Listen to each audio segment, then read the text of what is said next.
We are going to see more technological change in the next 10 to 20 years than we've seen in the past 100. And some of these changes are going to be fantastic.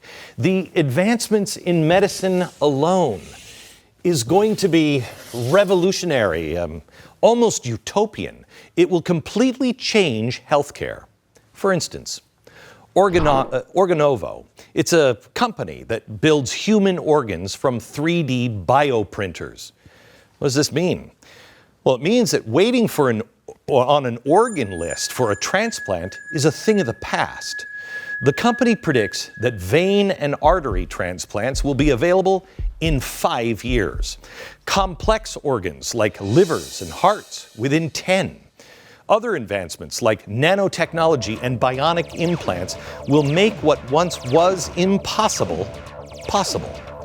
And this is just a small sample of some of the good.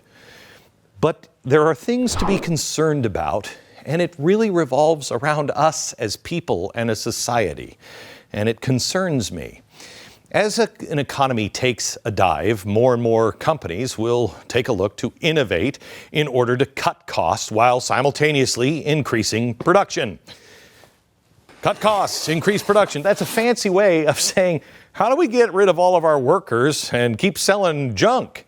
Willy Wonka had the Oompa Loompas. Now, economic instability will push us into the fourth industrial revolution, and that will come at the cost of significant job loss.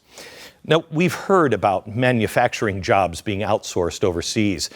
It's one of the primary reasons for the job loss in America. But the truth is, outsourcing jobs overseas only accounts for 13% of the manufacturing job loss. But meanwhile, production is mysteriously going up while jobs are disappearing by the truckload. Here's the bad news. Most of those jobs will never come back. But it's not China that's the villain. Technology and automation is the villain.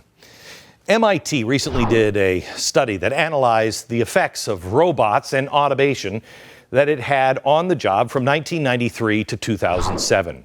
The research showed that just the addition of one robot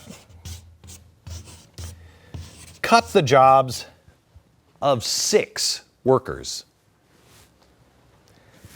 Keep that in mind. Also keep in mind, this study covers a time frame that in the tech world is now considered ancient history. This was over 11 years ago. During that time, 670,000 jobs were lost to automation. And not only these jobs were lost, but new jobs were not created for the workers that were now left unemployed.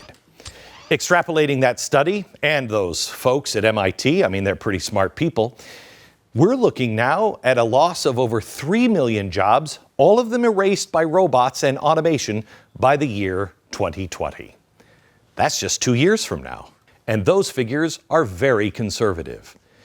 If you think that's troubling, consider that Foxconn in China, the slave labor factories that mass produce all of our cell phones, they just recently announced that they're laying off over 10,000 workers.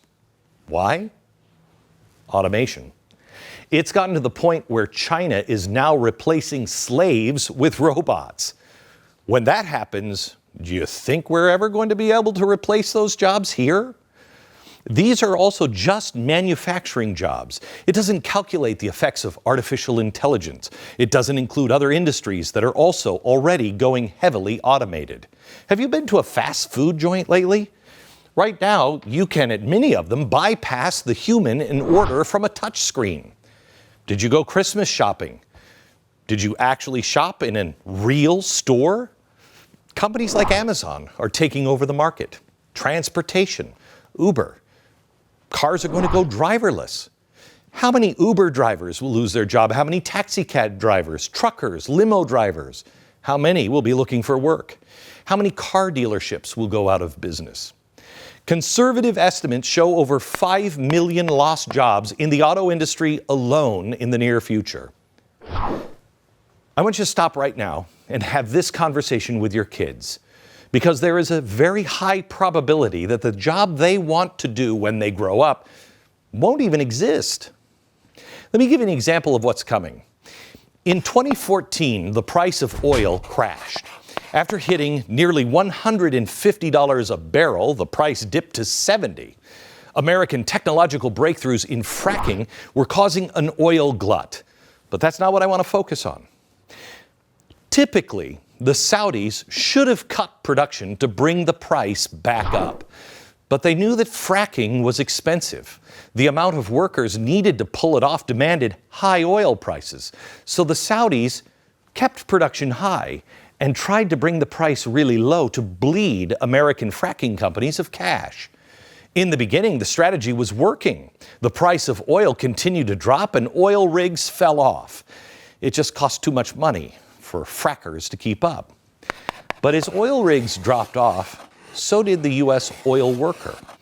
But then something unique, weird, happened. It was in May 2016. Oil rigs mysteriously started coming back online. But the workers that used to operate the machinery weren't back at work. These jobs have now been erased. So what happened? No Oompa Loompas.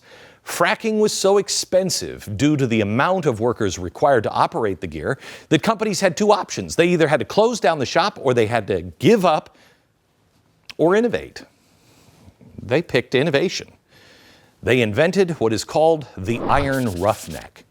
This new robot enables a crew of 5 to pull off what it used to take 20. But what's important is the time frame. How long did this take?